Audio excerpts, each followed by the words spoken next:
As I mentioned earlier, I'm one of 17 people that voted against all the stimulus packages. There might be 16 better than me, it's not 18, on voting them. I think the debt that we're incurring is almost sinful, and we have got to stop it because we just cannot sustain it. It will destroy the country.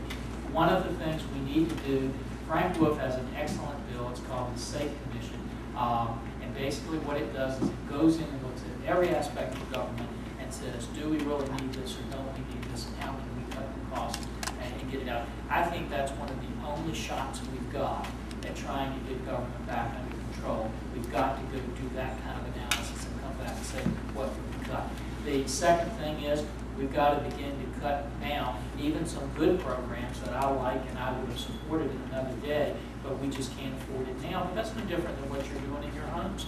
On things that you used to say we could spend money for, you just don't feel like you can do that, anymore. And then the third thing, I just think we need to have a balanced budget amendment. It's the only way you're going to bring Congress in line where they are really going to say, okay, we're going to hold line if they have to constitutionally do it. Because any rule you pass up there is meaningless. I mean, we're supposed to have time to read bills.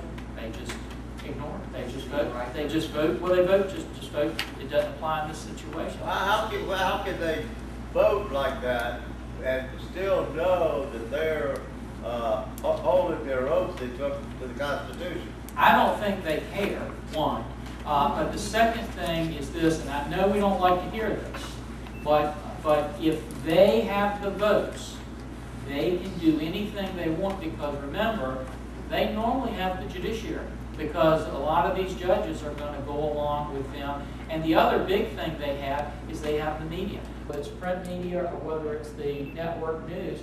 How many of you heard any stories about Acorn on any network at all? I think they actually had 2 stories, but you were rare if you heard it, to do it. Most of what you heard was on cable television or CNN, but not on the network news.